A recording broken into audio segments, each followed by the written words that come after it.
El sabio insensato. Mire usted, el título mismo plantea la terrible contradicción en la vida de este rey. ¿Cómo un hombre sabio puede a la vez ser catalogado un insensato? Primera de Reyes. ¿Lo encontraron? 100 hojitas por ahí que se están buscando. El que no lo encuentra en la Biblia, ahí está. La historia de este rey, brevemente, es la siguiente. Su biografía se detalla en el primer libro de Reyes, en los capítulos 1 al 11. Vamos a leer los 11 capítulos. No, mentira. Y en Segunda de Crónicas, capítulo 1 al 9, 20 capítulos nos cuentan la historia de Salomón. Fue hijo del rey David y su madre fue Betsabé, la que fue mujer de Urías. En el mensaje anterior creo que fue, tocábamos esta historia, esta trágica historia de David y su pecado con Betsabé, del cual tuvieron un bebé que falleció, y este segundo hijo que es Salomón. Este personaje reinó sobre el reino unido de Israel durante 40 años y fue un excelente administrador del reino. Un estudio resumido de su historia, podríamos condensarla así. Salomón se convierte en rey, capítulo 1 de Primera de Reyes. Salomón pide sabiduría a Dios, capítulo 3. La construcción del templo, que fue el primer templo glorioso donde habitó la presencia del Señor, capítulo 6. Y la caída de Salomón en el capítulo 11. Fue un prolífico escritor. La Biblia posee entre sus libros 3 de su autoría. Él escribe Proverbios, escribe Eclesiastés y escribe Cantar de los Cantares. Él escribe, por ejemplo, en Proverbios, capítulo 1, versículo 7, el principio de la sabiduría es el temor de Jehová. Mirá lo que dice, los insensatos desprecian la sabiduría y la enseñanza. Uno piensa que debió declarar algo así. Yo de esto sé mucho. No hagan lo mismo que hice yo. Estudiemos el caso de Salomón, el sabio insensato, por medio de 3 encabezados. Primero, su exaltación. Segundo, su fracaso. Y tercero, el ejemplo que esta historia nos deja a nosotros para aplicarlo a nuestras vidas. Su exaltación. Yo le decía Primera de Reyes, pero permítame que me vaya a Segunda de Crónicas. Segunda de Crónicas. El segundo libro, la segunda parte de las Crónicas sería, donde dice en el capítulo 1, versículo 1 lo siguiente: Salomón, hijo de David, fue afirmado en su reino, y Jehová su Dios estaba con él y lo engrandeció sobremanera. ¿Escucharon el texto? Cuán importante, no quiero avanzar en la historia de Salomón antes de hacer esta observación. Cuán importantes son los padres en la suerte, entre comillas, suerte, que les tocan a sus hijos. David le deja a su hijo un reino poderoso, extenso, consolidado. Le deja a su hijo un ejemplo muy fuerte en cuanto o en relación a su fe. Le deja un ejemplo en cuanto a su dependencia de Dios y a su obediencia a Dios. La pregunta es, ¿qué ejemplo les das a tus hijos? Y a los que todavía no lo tienen, ¿qué ejemplo les van a dar a sus hijos? Tus hijos, esta es una pregunta que la tenés que contestar en tu corazón. ¿Ven en tu ejemplo que Dios es primero y antes que nada para vos? No seas hallado culpable de la caída de tus propios hijos por ser un cristiano rebelde o tibio o de doble ánimo u hombre de poca fe. Decía ese versículo que compartíamos de 2 de Crónicas, capítulo 1, versículo 1, que el Señor engrandeció sobremanera. Mejor dicho, que fue Salomón engrandecido sobremanera, y ya contesté la pregunta que iba a hacer. ¿Quién lo engrandeció? La clave del éxito de Salomón estuvo en la bendición de Dios. Dice el versículo, Jehová su Dios estaba con él. A través de las campañas militares, a través del comercio y a través de las alianzas políticas internacionales, Salomón extiende el reino a un tamaño territorial. Si usted conoce lo que es Israel, verá lo chiquito que es.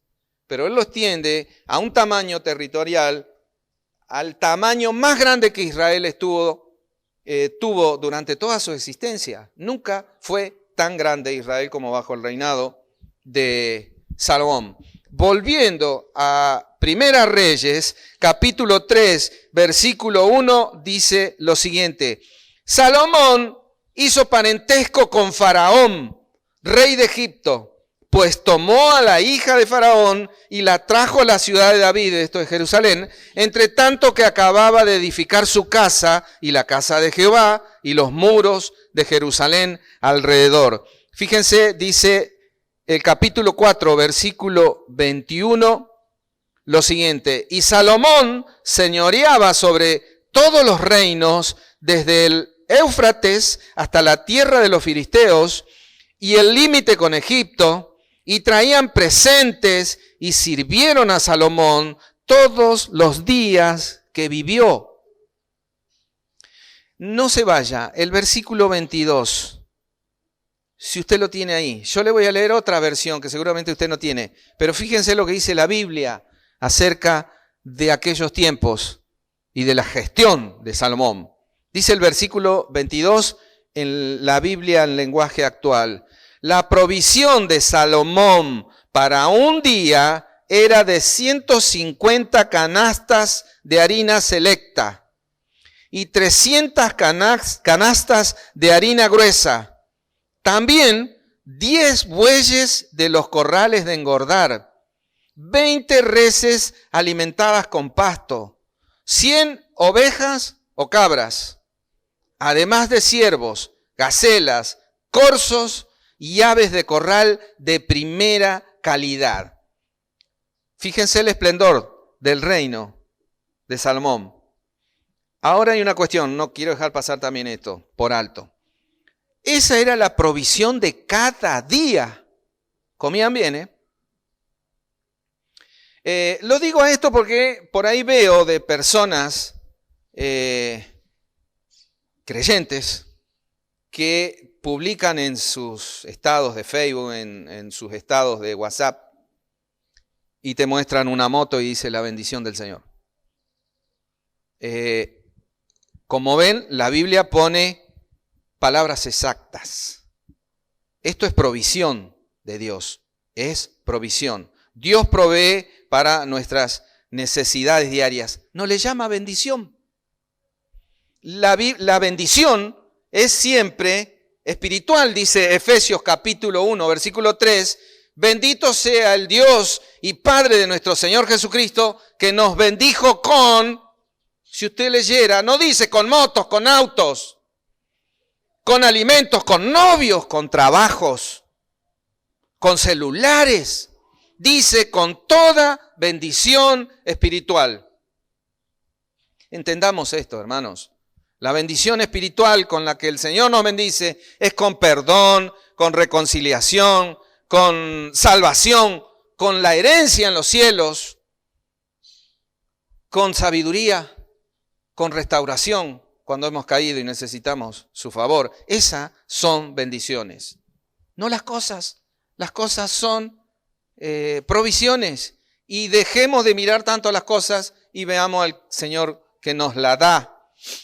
Decía, juntamente con la exaltación de Salomón, que la hace Dios, que trajo dominio y prosperidad al pueblo de Dios, dice en Primera Crónicas, capítulo 22, versículo 9, que Dios le promete a David, a su papá, lo siguiente. Le dice Dios a David, al papá de Salomón: he aquí te nacerá un hijo, el cual será varón de paz, porque yo, dice el Señor, le daré paz de todos sus enemigos en derredor. Por tanto, su nombre será Salomón, o Sholomo en hebreo, que viene de la raíz, es Shalom, que significa paz. Su nombre será Salomón, y yo, dice Dios, fíjate cómo es que Él está en control de todo, yo daré paz y reposo sobre Israel en sus días. ¿Qué vemos aquí, hermanos y amigos? Que Dios está en control y envía a nosotros las circunstancias que enfrentamos, en las que vivimos y somos. Así lo afirma Isaías capítulo 45, versículo 7. Dice de Dios que Él forma la luz y crea las tinieblas, que hace la paz y crea la adversidad. Él es el que hace todo esto. Asombroso, pero es así. Decía el pastor Rubén, Él está en control de todas nuestras situaciones. Bajo el gobierno de Salomón, el pueblo disfrutó de paz. Es cierto que él hizo campañas de conquista y extendió el reino, pero el pueblo en sí disfrutó de paz y esto es maravilloso. Pero todo esto que vino de Dios en su bondad, en su amor, en su misericordia, se correspondió con una admirable actitud y disposición de parte de Salomón, de un corazón humilde, prudente hasta entonces y piadoso, según vemos esto en Primera de Reyes, capítulo 3, versículo 4 en adelante. Algunos de los versículos, dice, versículo 4 en adelante del capítulo 3. 1000 holocaustos, terminando el versículo, sacrificaba Salomón sobre aquel altar. Y se le apareció Jehová a Salomón en Gabaón una noche en sueños y le dijo Dios: pide lo que quieras, que yo te daré. ¿Qué problema si aparece el Señor en este preciso momento y nos dice: pedí lo que quieras? Volviendo para atrás, ¿qué hacemos? Le pedimos una moto, un auto, una bici, qué sé yo, siendo más humilde. Un trabajo.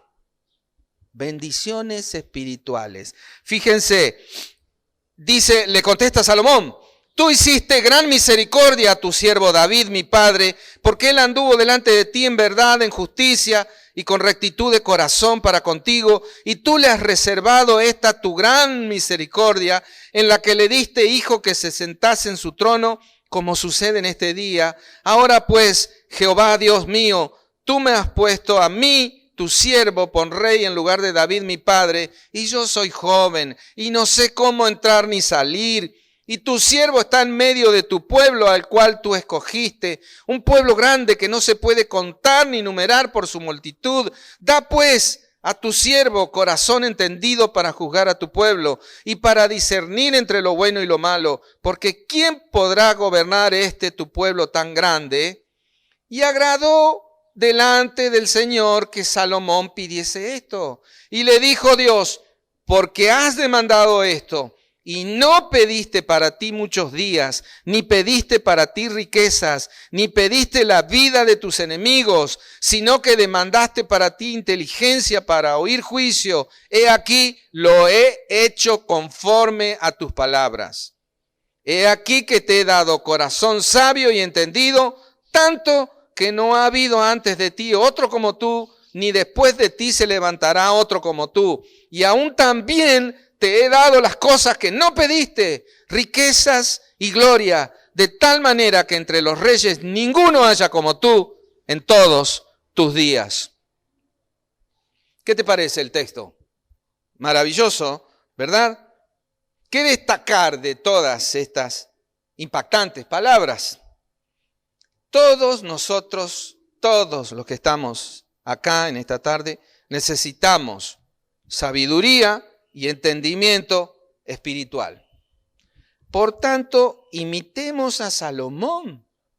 Dios se complace en aquellos que toman la decisión de orar como aquel hombre. ¿Por qué? Porque cuando orás así expresás sentimientos muy parecidos a los del corazón de Dios, porque indica que tu corazón es humilde, porque muestra que buscas la felicidad de los que te rodean, no solo la tuya, y porque muestran que buscas la gloria del Dios delante del cual estás. Entonces, ¿qué está diciéndote Dios hoy mismo?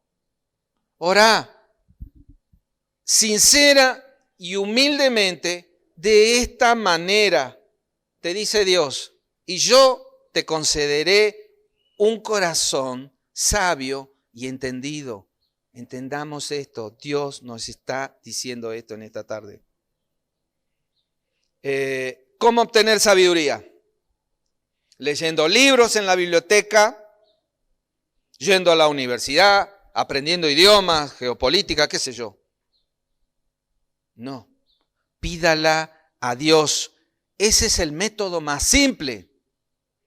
Pide y se te dará, dijo el Señor Jesús, ¿recuerda? Mateo capítulo 7, versículo 7. No hay otro método de obtener sabiduría. Es más, es el único. No se puede comprar sabiduría. La Biblia afirma una y otra vez que es Dios quien da la sabiduría y dice, y de su boca sale el conocimiento y la inteligencia.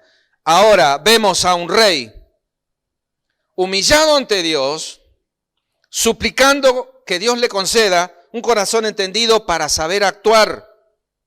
¿Y usted, hermano, hermana, qué hará hoy?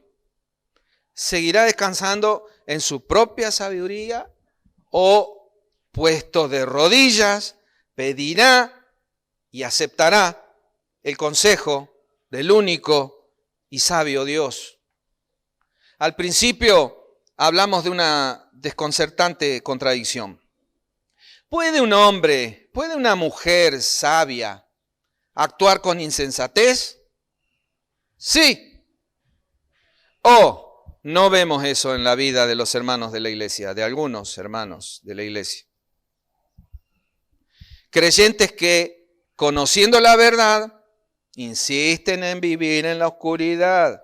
Así se manifiesta el fracaso, y este es el segundo encabezado, en la vida y el ministerio de Salomón, en sus necias, estúpidas decisiones. Decía Primera de Reyes, capítulo 3, versículo 1, Salomón hizo parentesco con Faraón, rey de Egipto, pues tomó la hija de Faraón y la trajo a la ciudad de David. Fíjate, el rey, el más sabio del mundo, una mujer inconversa, una esposa que no creía en el Dios que él adoraba. Casamiento por interés. Interés político, interés militar, pero interés al fin. Esa es la justificación mundana. Así Salomón fortaleció su reino. Ahora, Dios estaba con él, dice el texto, pero a él eso no le bastó. Tenía que poner su confianza en la amistad de Faraón. En Deuteronomio capítulo 7, versículos 2 al 3, Dios prohíbe expresamente, estoy hablando de su época, ¿no?, el casamiento con paganos. Nosotros hoy leemos en el Nuevo Testamento, 2 Corintios capítulo 6, versículo 14, no os unáis en yugo desigual con los incrédulos. ¿Qué hace la nena?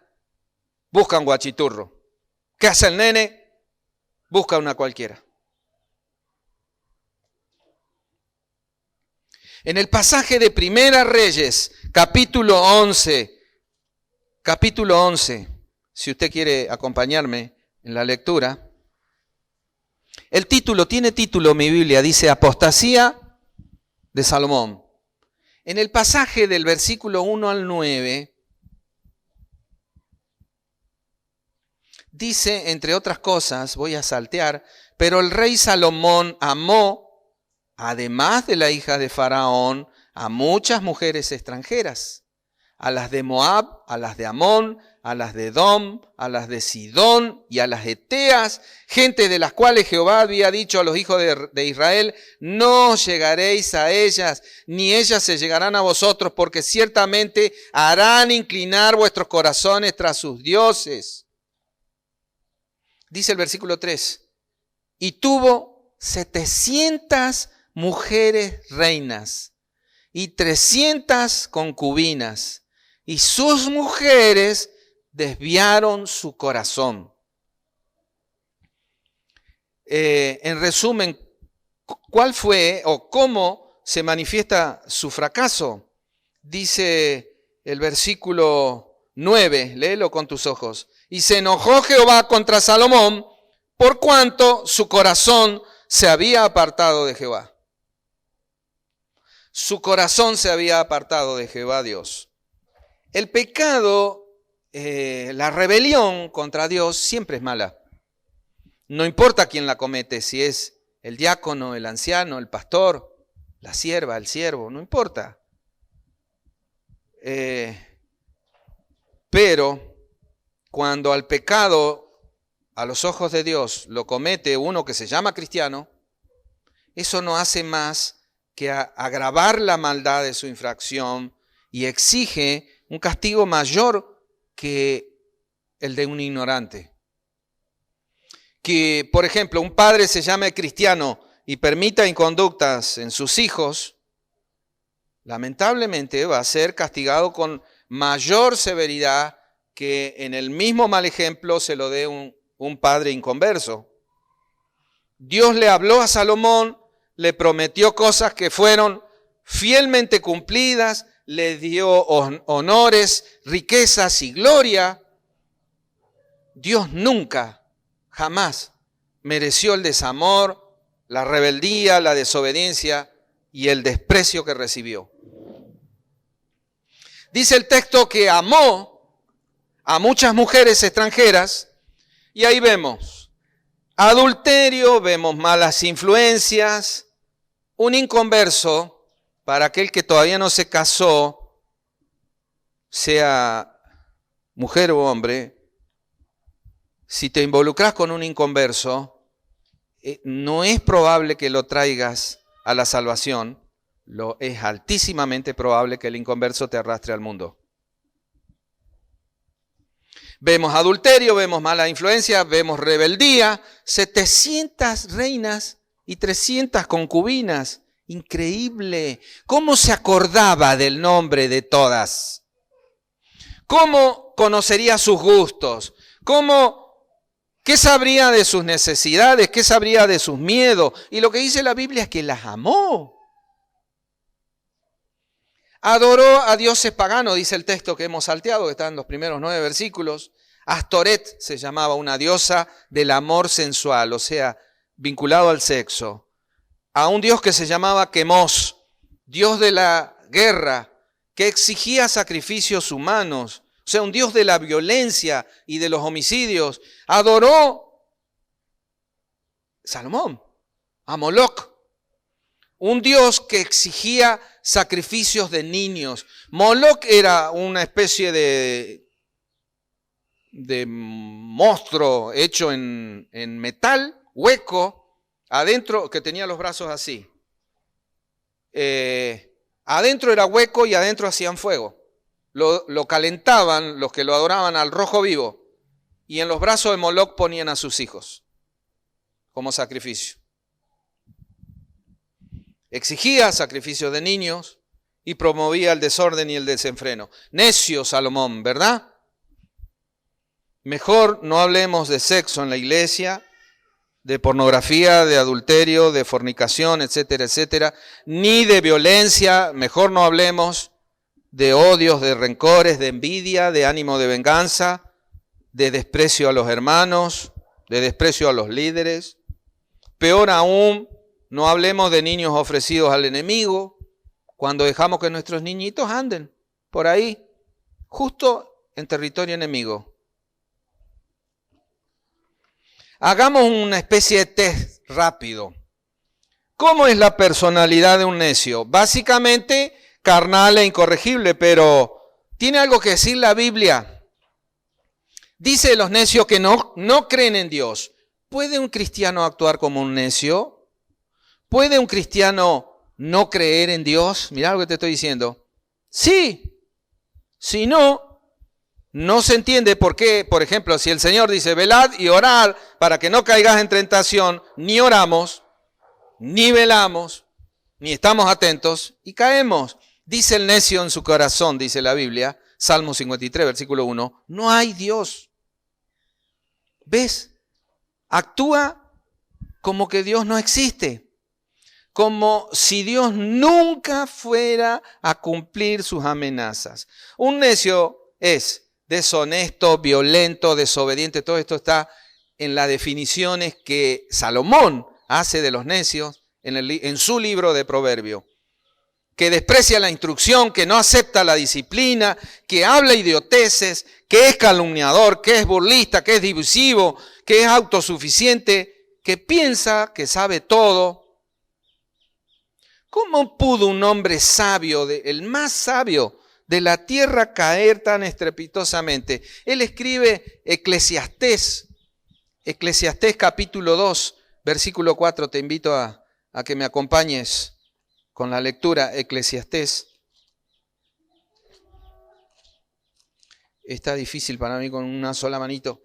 Eclesiastés capítulo 2, versículo 4 dice: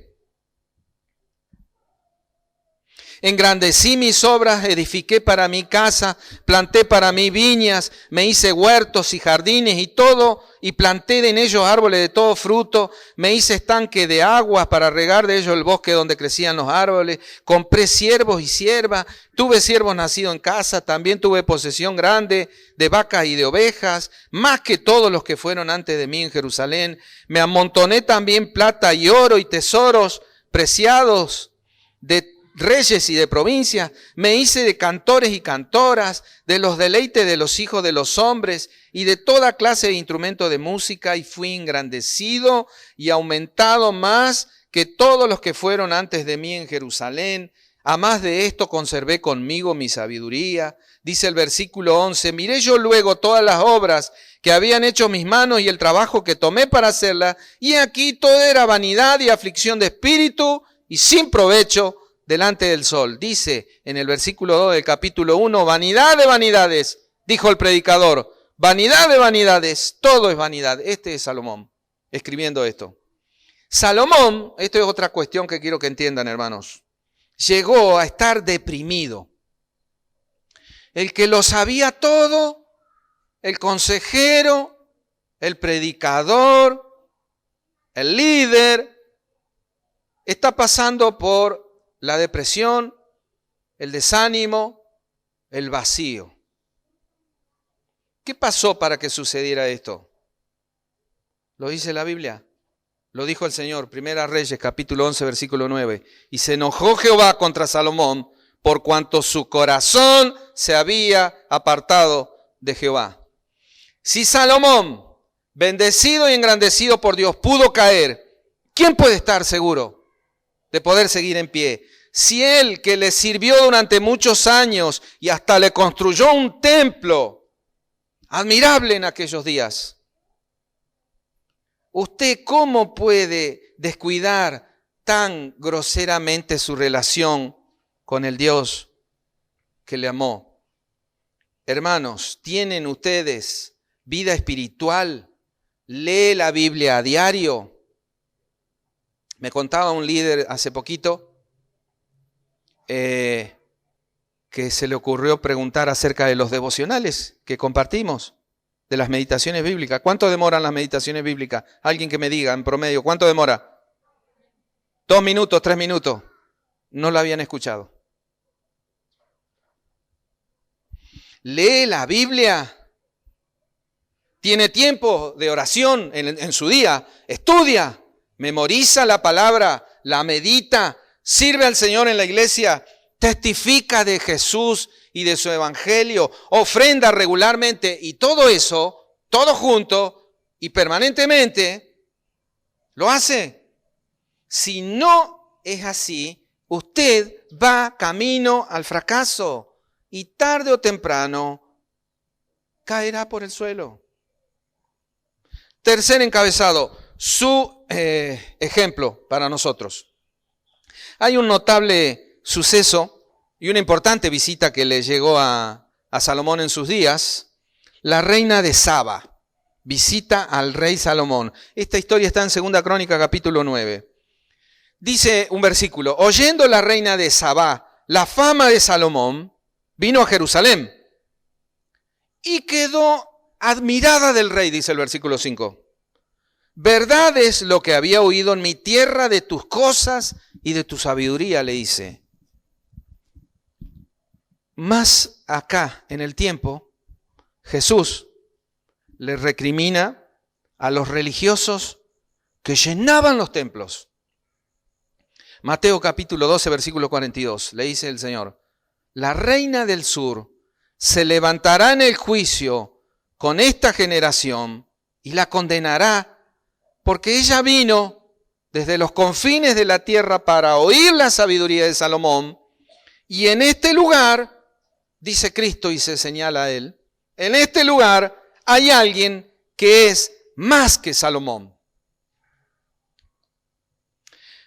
Pero nosotros no tuvimos que viajar 1500 kilómetros para oír sabiduría. Es cierto que hace unos domingos la iglesia estaba casi vacía. Los únicos que habían venido eran los que vivían más lejos. Los de Villa Talleres o Villa Rosario o de acá cerca, se ve que tuvieron otras cosas más importantes que hacer. Así que no vinieron a oír la palabra del Señor, ni tampoco obedecieron el mandamiento de congregarse. ¿Es duro lo que digo? Es cierto, y es verdad. Pero decía, hoy no tenemos que ir a Salomón, porque uno mayor que él ha venido a nosotros. Jesús ha venido a nuestro encuentro y tiene para cada uno de nosotros palabra de ánimo, palabra de consuelo, palabras bondadosas, palabras de sabiduría, palabras de exhortación, palabras desafiantes, palabras que pueden cambiar tu vida para siempre. ¿Por qué ignorarlo todos los días? ¿Cuándo fue la última vez que oyendo la Biblia viste la majestad del Señor? ¿Cuántos vieron la gloria de Dios cuando cantamos la canción en El Pajarito que siguió cantando después que nosotros? ¿Cuántos la vieron? ¿Cuántos no atinan a ver eso? ¿Cuándo fue la última vez que te quedaste absorto, maravillado de Jesús?